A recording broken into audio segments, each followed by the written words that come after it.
കല്യാണം കഴിഞ്ഞിട്ട് ഒരുപാട് ബുദ്ധിമുട്ടുകളും പ്രശ്നങ്ങളൊക്കെ അനുഭവിക്കുന്ന പലരുടെയും കഥകൾ നമ്മൾ കേൾക്കാറുണ്ട്, ഇല്ലേ? പക്ഷെ ഞാനിപ്പോൾ പറയാൻ പോകുന്നത് ഒരു വിചിത്രമായിട്ടുള്ളൊരു കഥയാണ്. ഇത് കേൾക്കുമ്പോൾ ചിലപ്പോൾ നിങ്ങൾക്ക് ഇങ്ങനെയൊക്കെ ഉണ്ടാവും എന്നുള്ള ചില തോന്നലുണ്ടാവും. കല്യാണം കഴിഞ്ഞിട്ട് 2 വർഷമായിട്ടും ഭാര്യയ്ക്ക് ഭർത്താവിൻ്റെ കൂടെ കിടക്കണമെങ്കിൽ അമ്മായിമ്മയുടെ സമ്മതം വേണം. അതായത് ഭർത്താവിൻ്റെ ഉമ്മാൻ്റെ സമ്മതം വേണം. അങ്ങനെ ഉണ്ടെങ്കിൽ മാത്രമേ ഭർത്താവ് ഭാര്യയുടെ കൂടെ കിടക്കുകയുള്ളൂ. ഭാര്യയുടെ കൂടെ ഭർത്താവിന് കിടക്കാൻ മാത്രമല്ല, ബാക്കിയുള്ള എല്ലാ കാര്യങ്ങൾക്കും എന്ത് ചെയ്യണമെങ്കിലും ഈ ഉമ്മാൻ്റെ പെർമിഷൻ ഇല്ലാതെ അവിടെ ഒരു കാര്യം നടക്കൂല.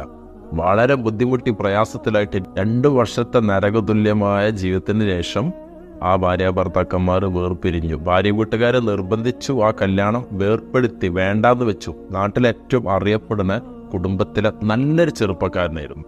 ആ ചെറുപ്പക്കാരനെ കുറിച്ച് നാട്ടിൽ ഒരാൾക്കും ചെറിയൊരു തോതിലെങ്കിലും ഒരു എതിരഭിപ്രായം ഇല്ലായിരുന്നു. അത്രയും നല്ല ഒരു മതപരമായ ചിട്ടയും, പള്ളിക്കമ്മിറ്റിയിൽ അംഗം, അതുപോലെ തന്നെ ഒരു സിഗരറ്റ് വലില്ല, മദ്യപാനം ഇല്ല, ഒരു സിനിമയ്ക്ക് പോവാറില്ല, മോശപ്പെട്ട ചുറ്റുപാടിലുള്ള സുഹൃത്തുക്കളില്ല, അങ്ങാടിയിൽ ഒരുപാട് നേരം കറങ്ങി നടക്കുന്ന ആളല്ല, രാത്രി 8 മണിയാകുമ്പോഴത്തേക്ക് വീട്ടിൽ വരും. ഇതൊക്കെയായിരുന്നു കല്യാണ ആലോചന സമയത്ത് അന്വേഷിക്കാൻ വന്നവർക്ക് കിട്ടിയ മറുപടി.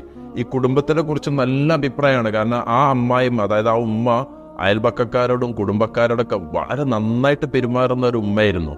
ആ ഉമ്മക്ക് 3 പെൺകുട്ടികളുണ്ട്. അവരെ കെട്ടിച്ചയച്ചിട്ടുണ്ട്. മോൻ ആയിട്ട് ഈ ഒരൊറ്റ മോനേ ഉള്ളൂ.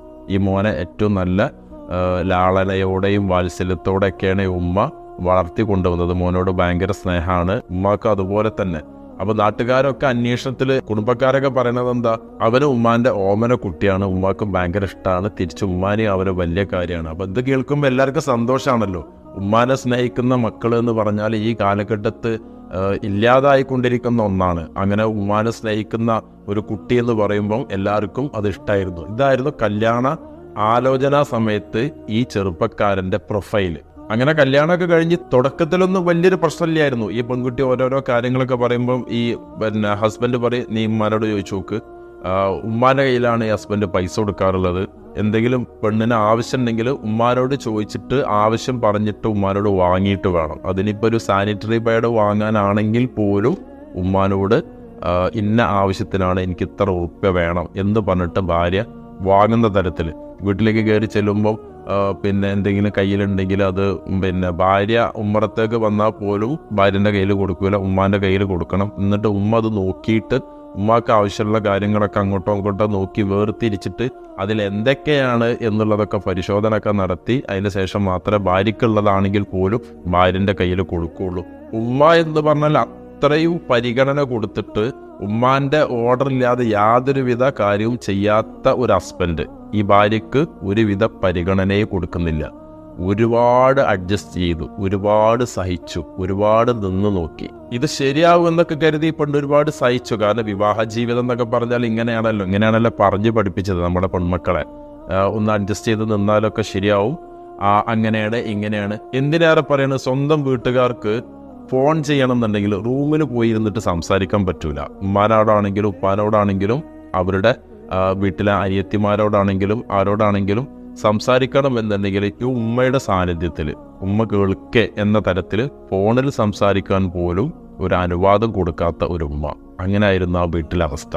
ഈ കാര്യങ്ങളൊക്കെ ശരിക്കും കേട്ടപ്പോൾ അത്ഭുതപ്പെട്ടു പോയി. കാരണം എങ്ങനെ ഈ പെണ്ണ് 2 വർഷം പിടിച്ചു നിന്നുള്ളതാണ്. 2 വർഷം ഒന്നും ഒരു പെണ്ണിനെ കൊണ്ട് ഒരിക്കലും ഇങ്ങനെ പിടിച്ചിക്കാൻ കഴിയില്ല.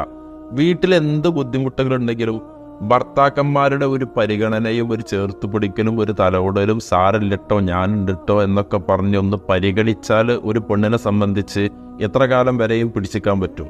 ഈ വീഡിയോ കേൾക്കുന്ന പലരുടെ ജീവിതത്തിലും ഒരു പക്ഷേ ഇങ്ങനത്തെ സംഭവത്തിലൂടെ കടന്നുപോയി കൊണ്ടിരിക്കുന്നവരുണ്ടാവും, അല്ലെങ്കിൽ കടന്നുപോയിട്ട് ജീവിതം അവസാനിപ്പിച്ച് മാറി നിൽക്കുന്നവരുണ്ടാവാം, ഒക്കെ ഉണ്ടാവാം. കാരണം ഇത്തരം സംഭവങ്ങൾ പല കുടുംബത്തിലും ഇപ്പോഴും നടന്നുകൊണ്ടിരിക്കുന്നുണ്ട്. അതായത് നേരം വെളുക്കാത്ത വീട്ടുകാരെന്ന് പറയില്ല, നേരം വെളുക്കാത്ത ഉമ്മമാര്, നേരം വെളുക്കാത്ത ഭർത്താക്കന്മാർ. ഇതിൻ്റെയൊക്കെ കാരണക്കാരൻ മെയിനായിട്ടും ഭർത്താവാണ് ഈ ഉമ്മനെ ഇങ്ങനെ സ്വാതന്ത്ര്യം നൽകിയിട്ട് താൻ കല്യാണം കഴിച്ചു കൊണ്ടുവന്ന പെണ്ണിന് പരിഗണന കൊടുക്കാതെ, ഉമ്മാക്ക് പരിഗണന കൊടുക്കണം. അത് സ്വന്തം ഭാര്യനെ ചവിട്ടി താഴ്ത്തിയിട്ട് വേണോ, സ്വന്തം ഭാര്യയ്ക്ക് സങ്കടം കൊടുത്തിട്ട് വേണോ, സ്വന്തം ഭാര്യനെ പരിഗണിക്കാതെ ഇരുന്നിട്ട് വേണോ? ഉമ്മാനെ അനുസരിക്കാനാണ്, ഉമ്മയോടൊപ്പം ഉമ്മ പറഞ്ഞത് മാത്രം കേട്ട് നിൽക്കാനാണെന്നുണ്ടെങ്കിൽ ഇങ്ങനെ ആളുകൾ ഒരിക്കലും കല്യാണം കഴിക്കാനേ പാടില്ല. ഇങ്ങനത്തെ ആളുകൾ കല്യാണം കഴിക്കാതെ വീട്ടിൽ ഉമ്മക്കുട്ടിയായിട്ട് നിന്ന് കഴിഞ്ഞാൽ മറ്റൊരു വീട്ടിൽ നിന്ന് വരുന്ന ഒരു പെൺകുട്ടിൻ്റെ ജീവിതം ഇയാളെ കൊണ്ട് തകരൂല. അങ്ങനെയല്ല വേണ്ടത്. കൗൺസിലിംഗ് ആയിട്ടൊക്കെ വരുന്ന പല കുടുംബങ്ങളിലും ദാമ്പത്യ പ്രശ്നങ്ങളുടെ ഒരു തല പരിശോധിച്ചാൽ പല കുടുംബത്തിലും ഇത്തരം സംഭവങ്ങൾ കേൾക്കാറുണ്ട്, കാണാറുണ്ട്. ഇവരൊക്കെ പറയാ ഒരു നിവൃത്തിയില്ല, അഡ്ജസ്റ്റ് ചെയ്തിങ്ങനെ മുന്നോട്ട് പോവാണ്, ഇനിയിപ്പോൾ ഇത്ര ആയില്ല. അതായത് അവരുടെ ജീവിതത്തിൻ്റെ ഏറ്റവും നല്ല വസന്തങ്ങളായിട്ടുള്ള സമയങ്ങളൊക്കെ കടന്നുപോയിട്ടുണ്ട്. ഇനി ഇങ്ങനെയൊക്കെ പോട്ടെ, മക്കളെ കാര്യം നോക്കാം, എനിക്കിനിയിപ്പോൾ ഇത്രയൊക്കെ സന്തോഷമുള്ളൂ.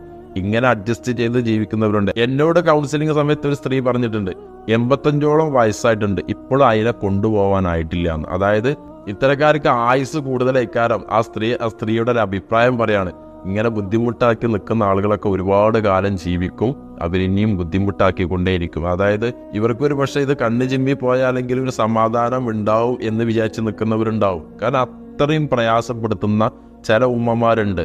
എല്ലാ അമ്മമാരെയും എല്ലാ അമ്മായിമ്മമാരെയും അല്ല ഈ വീഡിയോയിൽ നിങ്ങളോട് പറഞ്ഞുകൊണ്ടിരിക്കുന്നത്.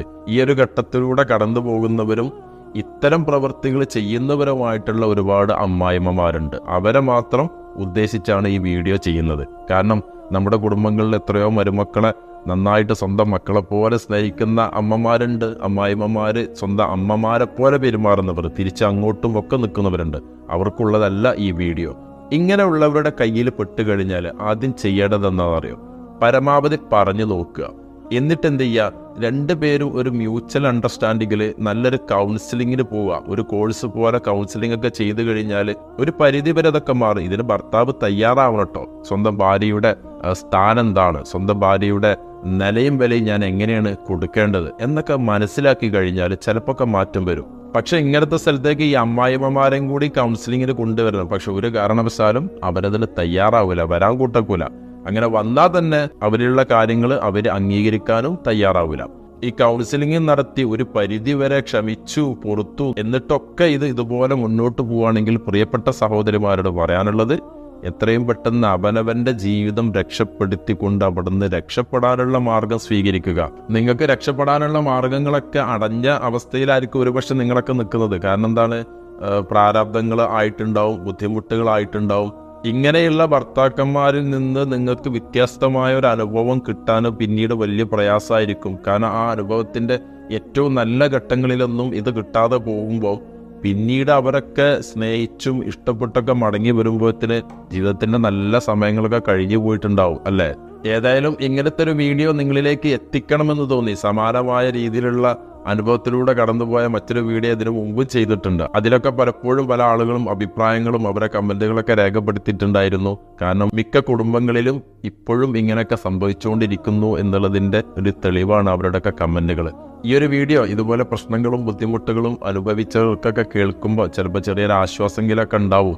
ഇതുപോലൊരു ഘട്ടത്തിലൂടെ കടന്നുപോയി കൊണ്ടിരിക്കുന്ന ആളുകളാണെങ്കിൽ അവർക്ക് മറ്റൊരു തീരുമാനം എടുത്തിട്ട് പുതിയൊരു ജീവിതത്തിലേക്ക് മുന്നേറാനും ഇതൊരു കാരണമാകട്ടെ എന്ന് മാത്രമാണ് ഈ ഒരു വീഡിയോ കൊണ്ട് ഉദ്ദേശിക്കുന്നത്.